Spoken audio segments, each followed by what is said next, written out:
All right, let's jump right into this. Welcome to today's Explainer, where we're tackling a topic that literally every single runner in the Northern Hemisphere is sweating over right now. Yep, we're talking about summer running, and quite frankly, just surviving the heat.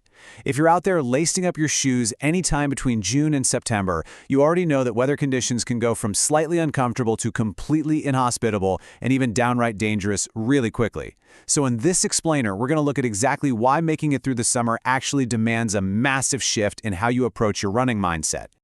So 98 degrees Fahrenheit. For my metric folks out there, that's a blistering 36.7 degrees Celsius. That is the brutal heat index that Coach Adolfo Salgueiro came face-to-face with just last week. He drove to his regular Thursday afternoon group run, turned off the AC in his car, stepped outside, and bam, just hit an absolute wall of heat.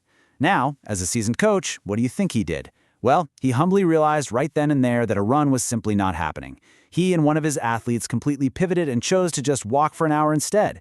And honestly, they still got totally drenched in sweat, but he was totally at peace with that call. It's just a really stark reminder of what we're actually up against when the summer weather peaks.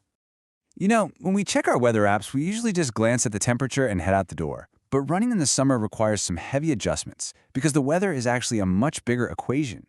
To really understand what we're stepping into, we've got to expand our perspective way beyond just that big temperature number. The true weather equation includes things like atmospheric pressure, visibility, the pollen count, which can be a nightmare, and at the absolute bare minimum, we have to factor in the wind and the humidity. All of these compounding factors, when added together, dictate exactly how hard your body has to work on any given day. Section 1. Your body under fire. The biology of heat. Okay, as a runner, you really have to understand the underlying physiology here, because your body basically acts like a giant internal furnace. When you run in severe hot weather, your system is working absolute overtime just to keep itself from overheating. As your core temperature climbs, your body basically goes into full-on defense mode. To cool you down, it redirects blood flow straight to your skin to release that heat. But there is a massive catch to this. That is the exact same blood that would normally be delivering crucial oxygen to your working legs and muscles. Because your muscles are suddenly being starved of that oxygen, they just become way less efficient. You're going to fatigue sooner, and your overall performance is inevitably going to take a hit. It's just biology, and you kind of just have to accept it. And to make matters even more complicated, the specific type of heat you're dealing with matters immensely.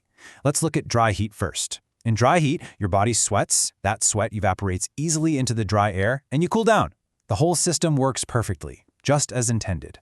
But humid weather, that's a whole different beast. In high humidity, the air is already totally saturated with moisture, so your sweat just lingers on your skin.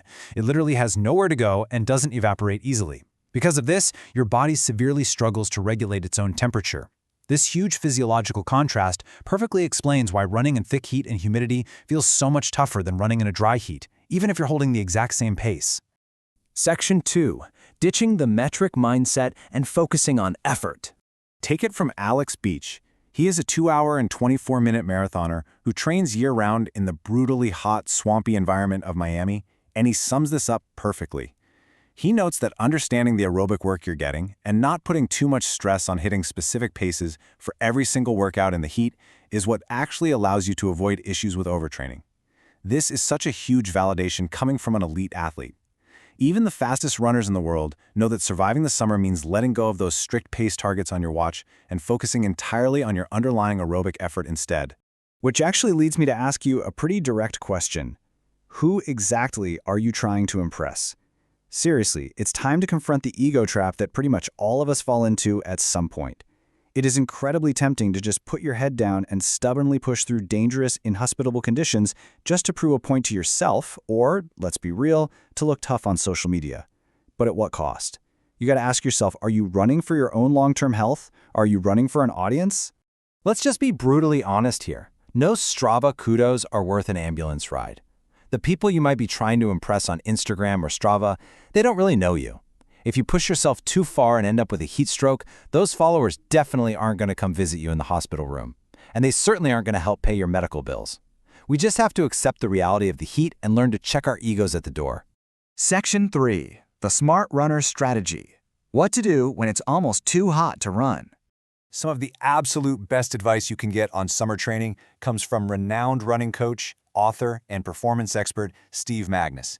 He's guided athletes from the high school level all the way up to the Olympics, and his core philosophy for the summer is beautifully simple. He says always give yourself a way out.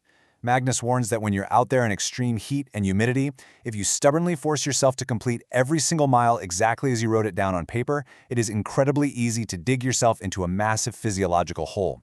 And the scary part is, that hole can take days or even weeks to fully recover from. So how do we actually give ourselves that way out? Well, you do it by following this proactive playbook for building flexibility right into your workouts. Instead of just blindly committing to a continuous, grinding effort, try this. Step 1. Break the run into much shorter intervals. Step 2.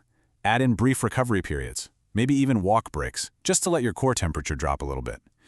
And Step 3, which is probably the most important one, stop early if you need to.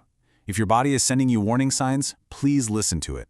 Dialing back a workout in the heat is absolutely not a sign of weakness. It's a highly intelligent, strategic decision that ensures you can actually recover, stay consistent, and be ready to rock your next quality session. Section 4. Live to run again, the ultimate goal. So let's distill all of this down into your golden rules for summer running. First off, don't try to be a hero out there. No personal record is worth a heat injury. Second, no social media post is worth a complete health breakdown. Your primary goal for these few months? Simply survive the season. By focusing on your true effort over your ego, you are playing the long game. And when the conditions are just absolutely brutal, living to run another day isn't just a consolation prize, it is the true victory. Which leaves us with one final, critical question for you to ponder before your next workout. Will you leave your ego at the door on your next run? I really want you to think about how you're going to approach the heat this week. Take a second to reevaluate your habits, adjust your expectations, and hey, let us know your thoughts. Drop a comment below and tell us how you plan to adapt your own training to survive the summer. Stay smart out there, take care of yourselves, and thanks so much for joining me for this explainer.